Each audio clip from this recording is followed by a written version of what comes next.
আমি অমিত, আমি একজন এক্সকারশনিস্ট। আমি বিভিন্ন জায়গায় যাচ্ছি এবং সেই সমস্ত জায়গার ইতিহাস, ঐতিহ্য এবং বর্তমান অবস্থা সম্পর্কে প্রতিবেদন তুলে ধরছি আমার এই চ্যানেল ভ্রমণে অমিতে। যদি ভিডিওগুলো ভালো লাগে তাহলে অবশ্যই লাইক, শেয়ার এবং কমেন্ট করতে ভুলবেন না।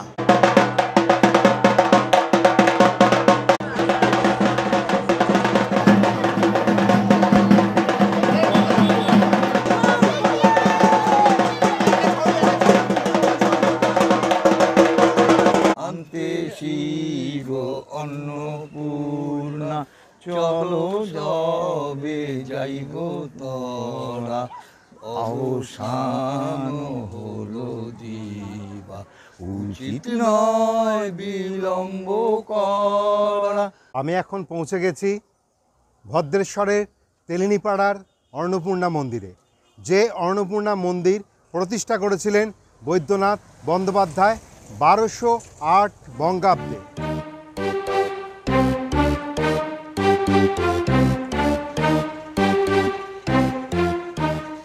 অন্নপূর্ণা মন্দিরের ঠিক সামনেই পুকুর। এই পুকুরের মাটি দিয়ে ইট বানিয়ে সেই ইট দিয়ে কিন্তু মা অন্নপূর্ণার মন্দির স্থাপন করা হয়েছিল। সেই জন্য এই পুকুরের মাহাত্ম্য এই তেলিনীপাড়া বা ভদ্রেশ্বরের মানুষজনের কাছে অসীম। যে কোনো শুভ অনুষ্ঠান শুরু হলে এই পুকুরে এসে তারা প্রথমে তাদের পুজো বা শ্রদ্ধা অর্পণ করেন, তারপরে তাদের বাড়ির শুভ কাজ হয়। হুগলি জেলার তেলিনীপাড়ায় অবস্থিত এই মন্দির 9টি চূড়া বিশিষ্ট নবরত্ন মন্দির।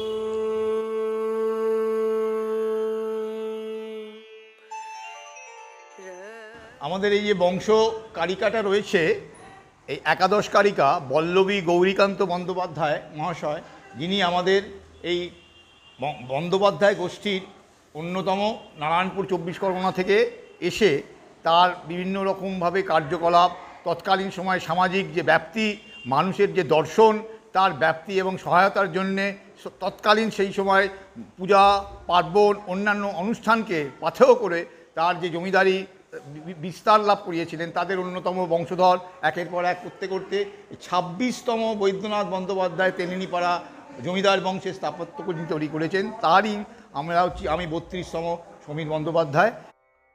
মন্দিরের গর্ভগৃহে কাঠের সিংহাসনে অষ্টধাতুর মা অন্নপূর্ণার মূর্তি থাকে। 224 বছরের পুরনো এই মন্দিরে আজও দেবী অন্নপূর্ণার নিত্য পুজো এবং ভোগ হয়। আর এই অন্নপূর্ণা মন্দিরের ভেতরে রয়েছে 3টে শিব মন্দির। এই 3টে শিব মন্দিরে রয়েছে 3টে শিবলিঙ্গ। ডান হাত লক্ষ্য করলে দেখতে পাবেন এই হচ্ছে সেই 3টে শিব মন্দিরের 3টে শিবলিঙ্গ।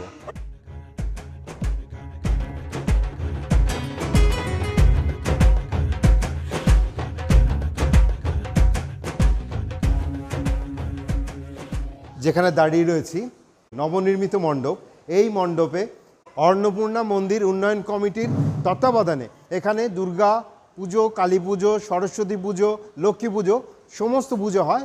বছরে যতগুলো পুজো আমাদের হয়ে থাকে সাধারণত। এই হাড়িকাঠের এখানে দাঁড়িয়ে রয়েছি। আগে এখানে বলি হতো, কিন্তু বর্তমানে এখন আর এই বলি প্রথা এখানে চালু নেই।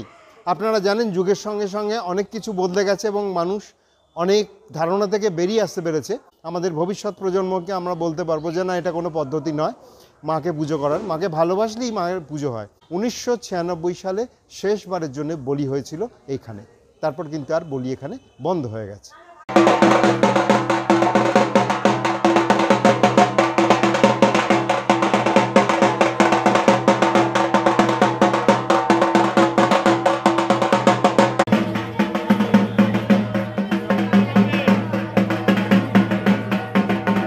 প্রত্যেক বছর অক্ষয় তৃতীয়ার দিন এই মন্দির থেকে মা অন্নপূর্ণা এবং শিব রথে করে পরিক্রমা করেন।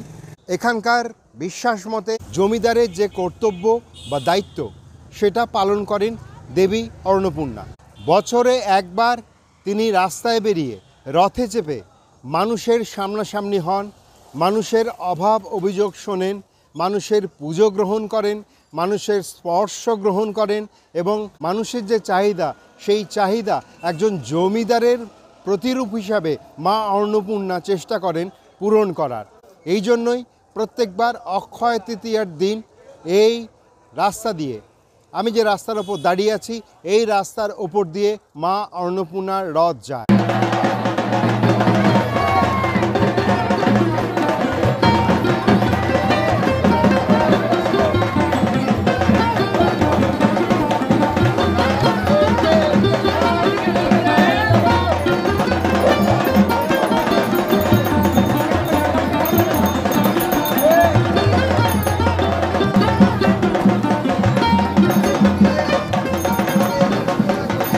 রথ পরিক্রমার সময় প্রায় প্রত্যেকটা বাড়ির সামনে রথ দাঁড়ায় এবং সেই বাড়ির সদস্য বা সদস্যবৃন্দ তারা এসে রথে উপবিষ্ট দেবী অন্নপূর্ণা প্রতি তাদের শ্রদ্ধা জ্ঞাপন করেন।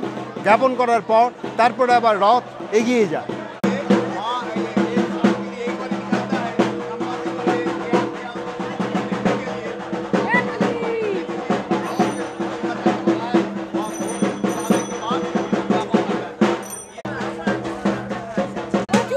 এটা আমার বাপের বাড়ির রথ।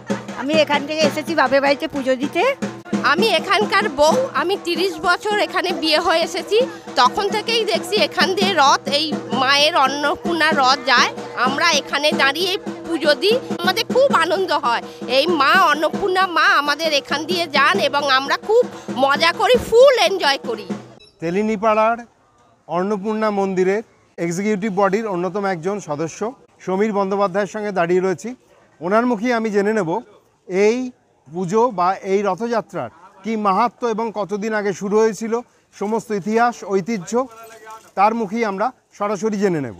আজ শুভ অক্ষয় তৃতীয়া, বৈশাখ মাসের এই পূর্ণ দিনে আমাদের বংশ পরম্পরায় আজকের এই শুভ রথযাত্রা অক্ষয় তৃতীয়ার, এটা আমাদের মন্দির থেকে বেরোয় এবং মা এই বছরে একদিনই তার এই তৎকালীন সময় থেকেই এই ভাবধারায় রয়েছেন যে মা আমাদের প্রজারা কীভাবে আছেন তাদেরকে দেখবার জন্য রথে করে বেরোন। মা অন্নপূর্ণা রথে করে নিজস্ব রথ আমাদের গঙ্গার তীরে এসে উপস্থিত হন। তারপরে এখানে পুজোর পর আবার তিনি ফেরত যান একটা নির্দিষ্ট জায়গায়, সেখানে দাঁড়ান। আমরা তখন প্রায় সন্ধ্যালগ্নে যখন চাঁদ উঠবে আমাদের নিজস্ব আমাদের গান এবং ওই গান গাইতে গাইতে আমরা মাকে আবার তার নির্দিষ্ট জায়গায় মন্দিরে ফেরত নিয়ে যাই।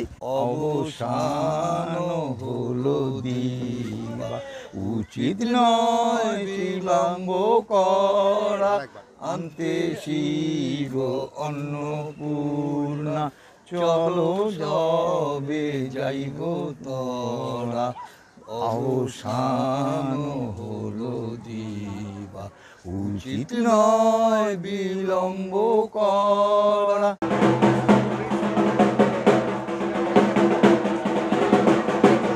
আমরা এখন এই রাস্তা যে পরিক্রমা করছি সেখানে আমার সঙ্গে রয়েছেন প্রকাশ গোস্বামী। তিনি এই অঞ্চলের একজন জনপ্রিয় জনপ্রতিনিধি।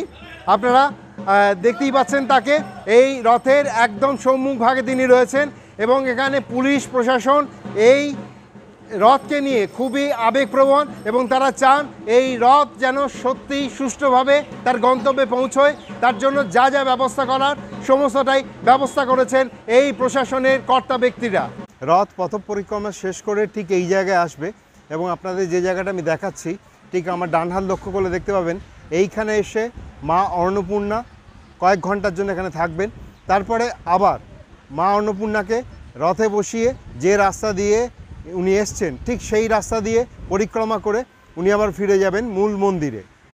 রথ এখন ভিক্টোরিয়া জুট মিলের গেটে চলে এসছে। এই ভিক্টোরিয়া জুট মিলের গেটের ভিতরে রয়েছে অস্থায়ী একটি প্যান্ডেল, যে প্যান্ডেলের ভেতরে থাকবেন মা কয়েক ঘন্টার জন্য, তারপর আবার ফিরে যাবেন অন্নপূর্ণা মন্দিরে।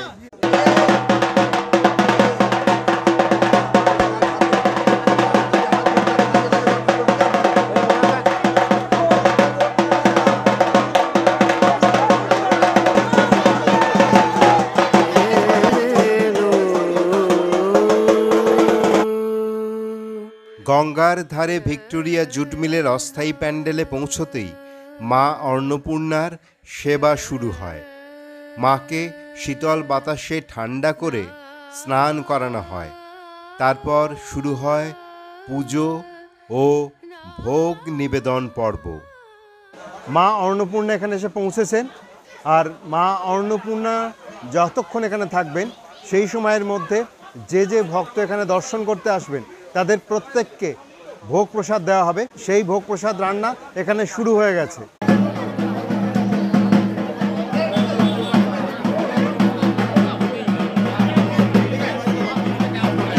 ভদ্রেশ্বরের এই অক্ষয় তৃতীয়ার রথ দেখতে আসবেন কিভাবে? হাওড়া থেকে হাওড়া বর্ধমান লোকাল বা হাওড়া ব্যান্ডেল লোকাল বা হাওড়া কাটোয়া লোকাল ধরে নেমে পড়ুন ভদ্রেশ্বর। আর ভদ্রেশ্বর স্টেশন থেকে মাত্র 20 টাকার বিনিময়ে টোটো করে পৌঁছে যেতে পারেন তেলিনীপাড়া অন্নপূর্ণা মন্দির। আমার তো অসাধারণ একটা অভিজ্ঞতা হলো আজকে এই অক্ষয় তৃতীয়ার অন্নপূর্ণার রথযাত্রায় এসে। আপনাদের কেমন লাগলো অবশ্যই কমেন্ট করে জানাতে ভুলবেন না। আজকের ভিডিওটা এখানেই শেষ করছি।